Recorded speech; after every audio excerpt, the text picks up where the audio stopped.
Hi, I'm Dr. Caroline Leaf, and welcome to my podcast, Cleaning Up the Mental Mess. This is a podcast where I share practical and simple scientific techniques to help you take back control of your mental health and your life. Uncertainty is a certainty in life. So, we need to learn to become comfortable with the uncomfortableness of not knowing. In today's podcast, I'm going to talk about why we hate uncertainty, why we feel so much discomfort with uncertainty, and how to become comfortable with uncertainty and to use it to our advantage. But before we begin, I just want to thank everyone for tuning in once again to listen to my podcast. And a big thank you to everyone who's left a review. If you liked today's episode, I'd love to hear your thoughts and on what resonated with you. And I'd love to hear any feedback, questions, comments. Also, one last thank you to everyone who has shared this podcast with friends and family and on social media. Keep listening and keep sharing.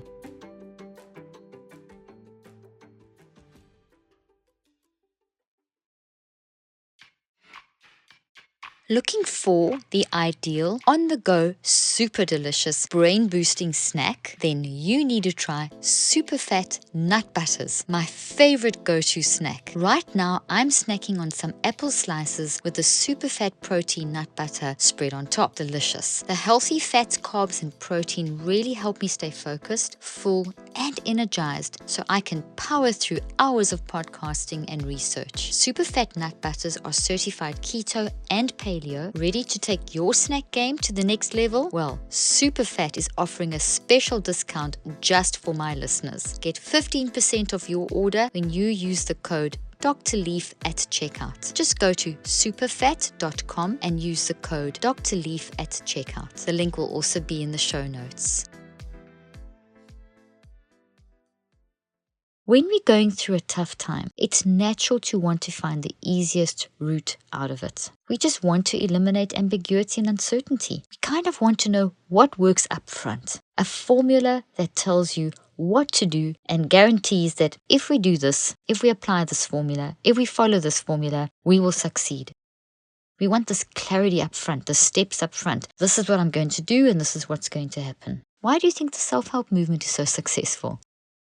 However, any kind of successful doing has to be supported by embracing the uncertainty in all its scariness and ambiguity and messiness, because inside this is the solution. Inside this is the way forward. It's not clear-cut, and actually that's how we find our unique, organic step-by-step progression. Because it's not clear-cut. It's by diving in and doing and being that we start finding the step-by-step progression. It's almost as though inside the misery is the happiness. I mean, that sounds so weird, but it's inside that misery of the uncertainty. We will find the happiness. We will find the peace. We will find the answers. Doesn't mean it's not going to be rough going through, but we'll get there. Uncertainty actually stimulates us to rise to the challenge. And this type of being, this rising to the challenge, this facing the uncertainty, means we've got to look inward. We've got to accept and embrace the discomfort of not knowing what it brings with it. We've got to introspect. We've got to examine and wonder and ask and answer and discuss. You see, when we walk into uncertainty, it's very illuminating because it helps us facilitate the reconceptualization process. The reconceptualization process is this seeing things from another angle, this rethinking in another way, getting another perception, redesigning a situation. You see, immensely trying times can have hidden dimensions that we may miss if we don't accept all the uncertainties. As I've said, when we embrace and accept and face and dive into that uncertainty, breakthrough happens. It can be very painful, but breakthrough happens. If uncertainty can be so illuminating, makes me wonder why we as humans are so adverse to it. In fact, in many cases, when we face uncertainty, we feel that things like this. We feel like our safety and our security are at risk. We feel out of control.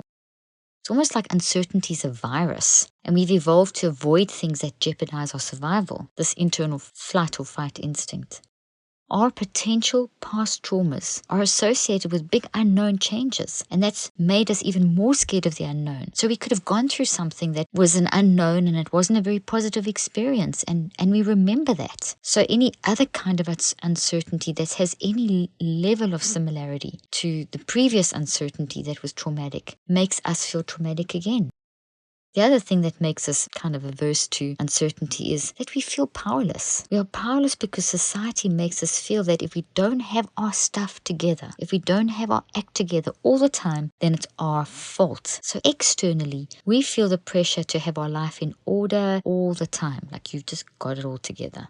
The uncertainty of sickness is a good example of this, as it's often seen as a sign of moral or ethical, even spiritual weakness in religious circles, or any kind of circle actually. Rather, we need to extend kindness and gentleness to ourselves and to others in times of uncertainty, whatever the uncertainty is.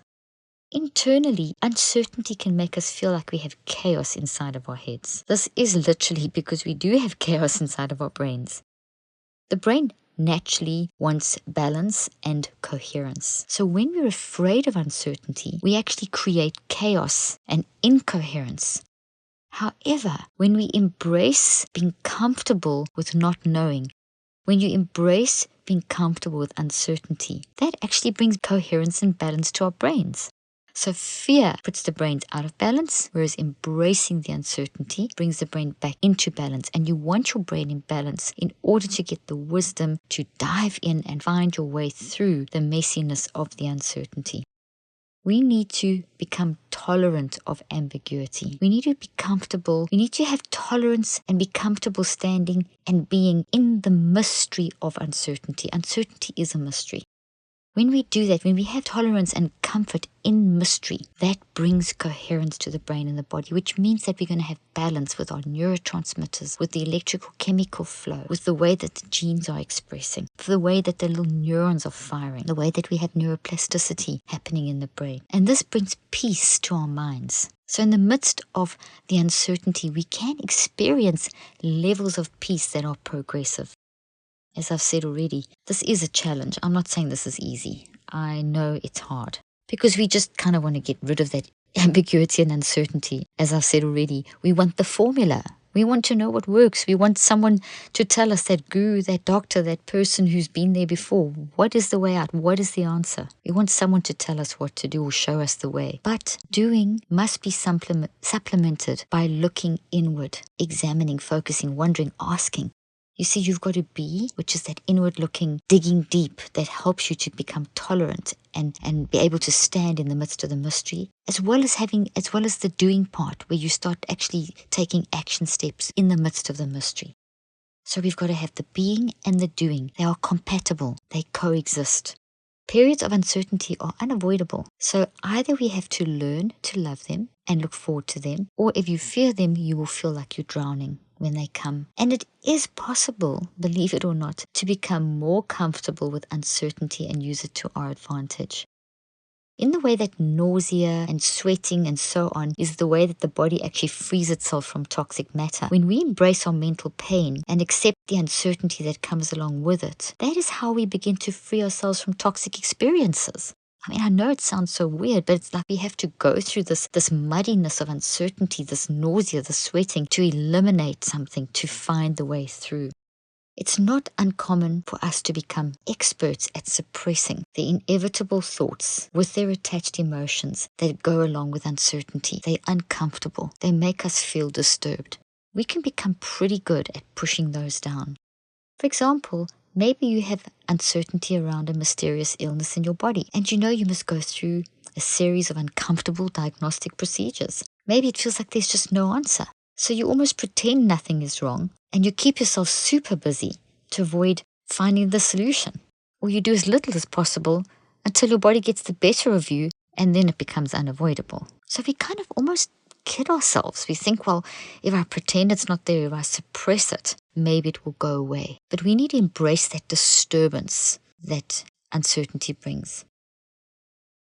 You see, if we practice suppressing, and we keep practicing suppressing, we can make suppressing a habit. It takes around about 63 days to build something into a habit. which is about 9 weeks. And you may think, oh, well, that's a long time. I don't do that.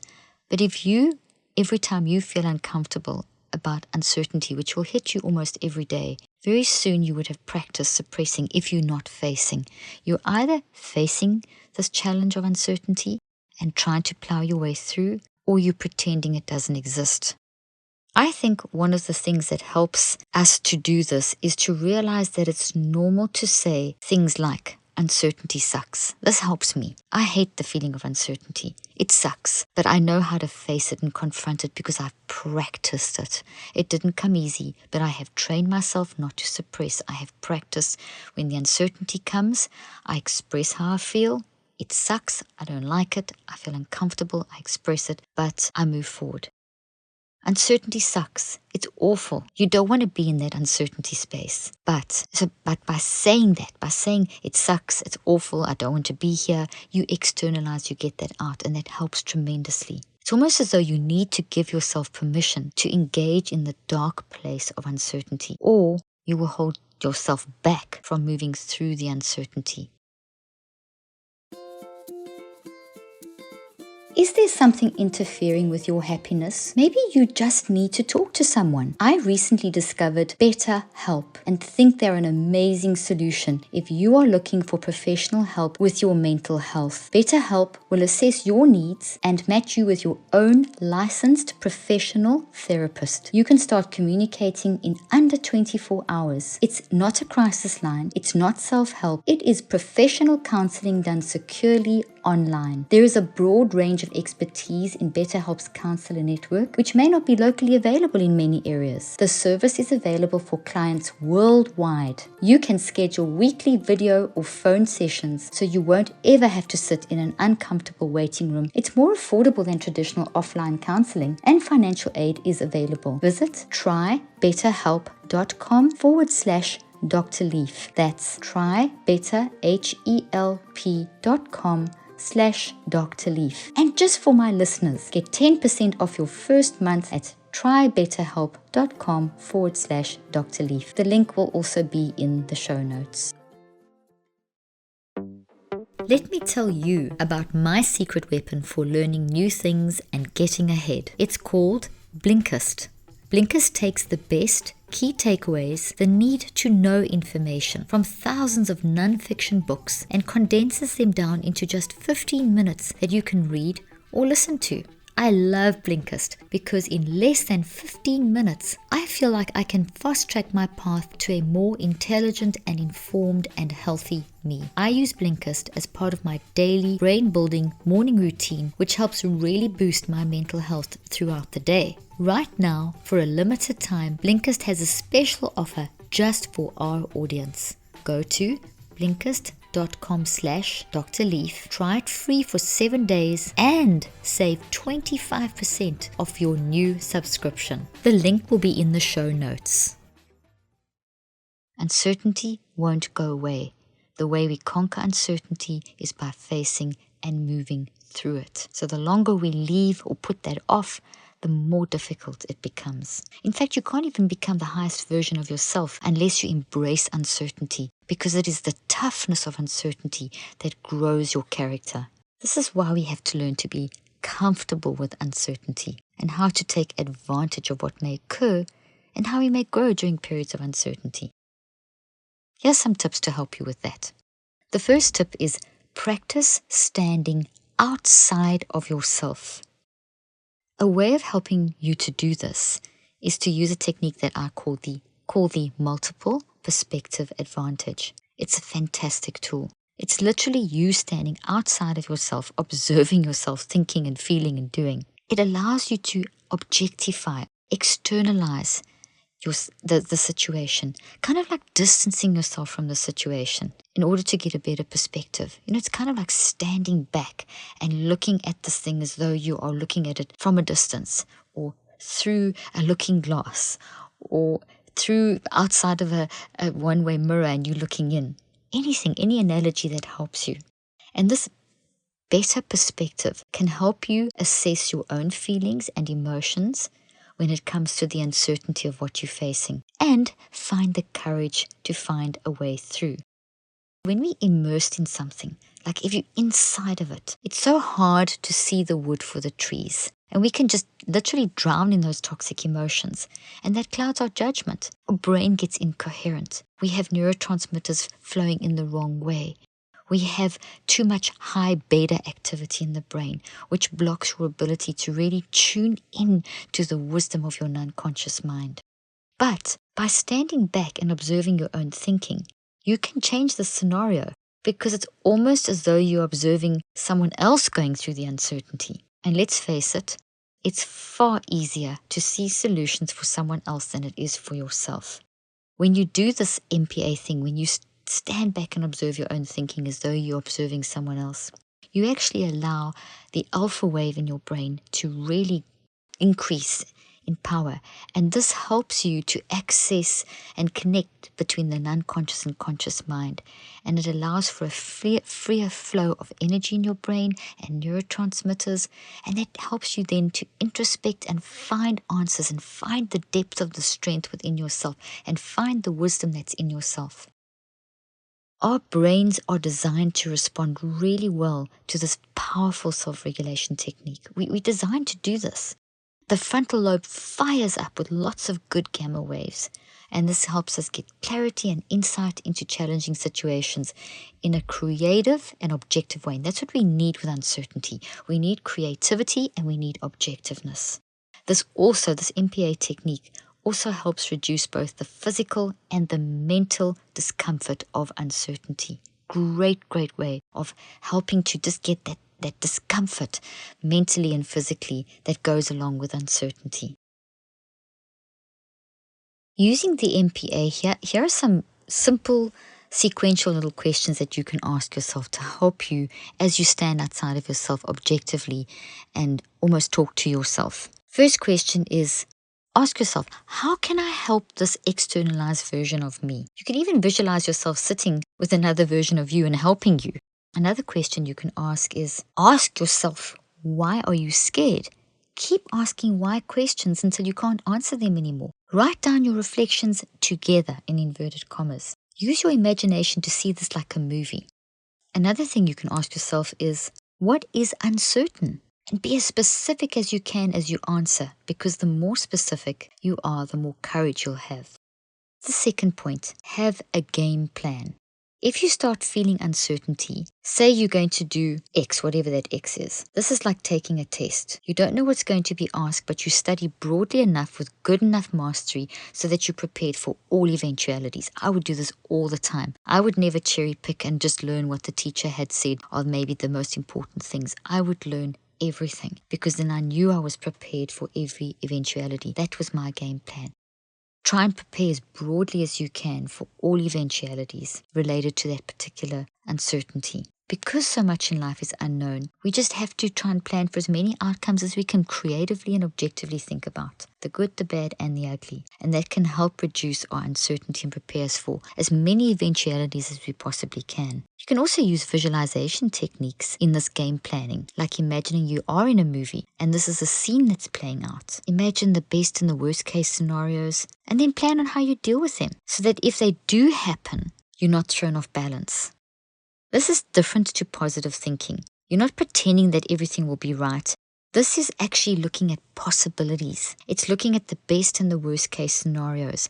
It's looking at the different things that could happen. It's almost like you planning for a stress that's at a number 11. You know, if you had to take a level of stress from 1 to 10, plan these little visual scenes, these game plans, as though they are on an 11. So see like some of the worst things that could potentially happen and then bring it back down to like 7s and 8s and 6s and 5s. And when you go out there, you've got a game plan for for as many of these different options. As you start diving into the uncertainty, you've had a scenario game plan for the 11. Most of the time it will be around a 4 or a 5. But even if it does, the stress level of the uncertainty gets up to an 11, at least you've had some pre-practice and you've got some wiring in your brain now. You've got some neural networks that you set up that will kind of help you prepare for that. It's not completely unknown. It may not be exactly the same scenario, but you've had some practice in that direction. I discuss this having this possibilities type mindset where you look at all these possibilities. In my book, Think, Learn, Succeed. You see, the possibilities mindset sees and plans for multiple possibilities in any given situation and is open-minded to shift. Because if those possibilities don't come up, you have to creatively think of a new one on the spot. It helps us to be prepared for what we're not sure is coming up. And then we don't just react impulsively, we react in a more proactive way to the circumstances of life. Looking for the perfect pair of shoes that are comfy, stylish, and good for the planet? Then you need to try Rothy's. Rothy's shoes are made out of recycled plastic water bottles, are fully machine washable, come in an ever-changing array of colors, prints, and patterns, and they're available in a range of styles like sneakers, loafers, points, and more. I love my Rothy's sneakers. They are my go-to travel shoes because they are so comfy and I always get compliments when I wear them. And they have my trendy daughter's stamps of approval. Check out all the amazing styles available right now at rothys.com/Dr. Leaf. Go to rothys.com, rothys.com/Dr. Leaf to get your new favorite flats. Head to rothys.com/Dr. Leaf today. The link will also be in the show notes. Third thing that you can do is expect good things. Even though life can be uncertain, expecting good things to come out of the unknown increases the chance that these good things do happen. There is so much science around this. Our expectations literally can influence the outcomes because we build those into our brain as networks and we act on those and we influence the environment around us. There's a lot of quantum physics research around this. You are the observer, and as you choose, you influence outcomes. So by expecting good things, as well as, like in the previous point, I spoke about planning for all the different scenarios so that you have networks in your brain and you're prepared so you're not going in totally blinded. That makes you strong. Also, adding to that, have this expectation of good things to influence what's coming up as well. I call this the expectation mindset, and I talk about this in detail in my book, Think, Learn, Succeed. The fourth thing you can do is build your brain. Your brain requires growth. It functions at its highest level when it's mentally fit, which means you're building memory into the brain. You're taking advantage of the neuroplasticity of the brain. You're learning new information. So as you do that, as you gather more knowledge, as you keep learning, your whole mind, the way you think, feel, and choose, and the whole way that your brain operates changes. And it just naturally, your mind and your brain become so much more flexible and so much more resilient. And then we have a lot more strength and ability to deal with uncertainty. You become much more open to change. Also, building your brain helps reduce the discomfort of uncertainty by expanding your knowledge base. The more you know, the more comfortable you feel. You are less likely to find things uncertain if you know more about humanity and the world around you. So every day, take the time to build your brain. Listen to podcasts, read books, Google things that interest you, read the news, learn a language, and so on. Try new things, especially new things that challenge you. And I've said this a couple of times. Our brains are really designed to be challenged by our mind. This brings you tremendous inner strength. It changes the chemical and structural nature of the brain. At first it may be scary, but over time, the scary feeling of being a novice will reduce. Just like exercising, the more you do, the stronger you get. The more you live a life of welcoming the unknown, the less of a threat it will become. The fifth thing you can do is make sure you have moral support. Having someone you trust that you can confide in and ask for advice is so important. I mean, we all know this, especially when you're going through a period of uncertainty. Don't try and do this alone. We're designed for deep, meaningful relationships. We're designed to connect with others. It's not just about you, it's about you in the world. Not only does connecting with people in this way and getting another perspective help, but you don't feel so alone and so threatened. Uncertainty is very threatening. You can feel very alone and very threatened. And that's why it's really great to connect with others. Make sure you get that moral support. And even talking it through just with someone else just suddenly starts giving you ideas for your first dive into the uncertainty, trying to find your way through the muddied waters of uncertainty. You could find a therapist, you could get a counselor, it could be a friend or a family member. The big thing is it needs to be a safe space that you can land in, where you feel that you can safely be vulnerable with them. And as you're talking to them, describe the fear that you feel around this uncertainty. Be as specific as possible. Get it out, externalize it. The sixth thing that you can do is build in mental self-care practices as a priority. For example, like exercise, make it part of your routine. Cooking, fun cooking times with your family. Doing creative things each week. Sleeping more, daydreaming more. So good for your brain. Meditation, yoga, those are really healthy, very good, focused types of activities that will really help your sympathetic and parasympathetic nervous system come online, that will help you make that stress work for you and not against you. These are the kind of things, all these things I'm telling you actually will make 1,400 neurophysiological responses work for you and not against you. See, all these things are, all of these steps that I'm giving you, are you're kind of like an athlete in training, but you're an athlete in mental training.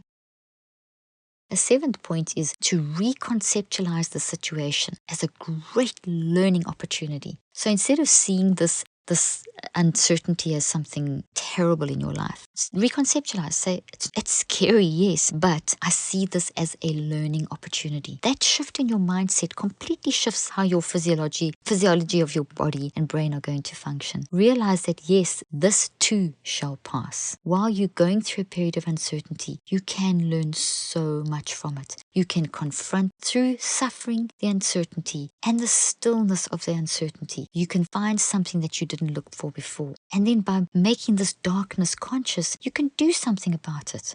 So in essence, you are reframing the fear of uncertainty.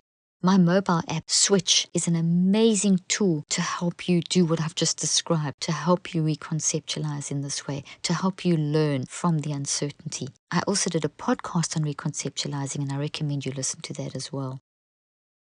Point number 8 is get to know your identity, the unique way that you think and feel and choose. Get to understand and love how you organically evolve in response to the experiences of life. Understanding yourself more is one less thing to be uncertain about. Furthermore, if you don't shape you, society and social media will. And because society shaping you and social media shaping you isn't really you, you will feel even more uncertainty in the midst of uncertainty. However, when you know your mind and when you understand how your mind, which is your thinking, feeling, choosing, works, then you can revert to the comfort of knowing that you may not know what the situation outcome is going to be, or the solution or the reason for the whole situation, but you do know you and how you work and how to get best out of you. And you can use that to figure your way forward. To get to know your identity more, I recommend that you do the gift profile in my book, Think, Learn, Succeed, and the unique qualitative profile in my book, The Perfect You. They're two sides of a coin and they work together, and they're amazing in helping you understand how you uniquely think and feel and choose. In closing, the muddiness of uncertainty is actually illuminating. So instead of fearing uncertainty, we need to embrace uncertainty, because we cannot eliminate uncertainty. It's a fact of life. It's here to stay as part of everyday life, whether we like it or not. And so we need to become more comfortable and confident in uncertainty.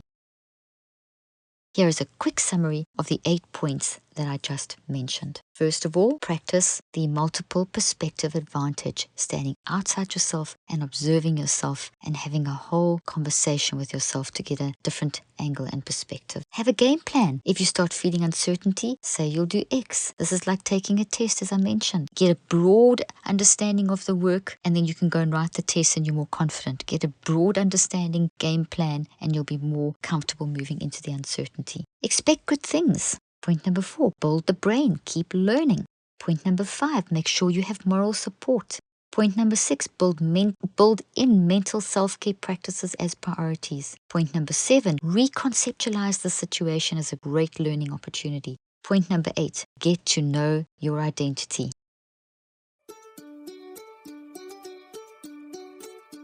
I hope you found today's podcast interesting and helpful. If you want more tips and help with managing anxiety, depression, and mental health, be sure to visit my website at drleaf.com. and to sign up for my weekly newsletter, where I also include a schedule of my speaking events and so much more. And follow me on social media. I'm on Twitter, Facebook, and Instagram. Just look for Dr. Caroline Leaf. Also, I love seeing all your posts on social media about this podcast. I love seeing what resonates with you and what you've learned. So be sure to continue posting and tagging me and letting me know what you think and how these tips worked out for you. And don't forget, leave a review and keep spreading the word about this podcast. Thank you for joining me today. I really hope you learned something new and helpful. Till then, I'm Dr. Caroline Leaf.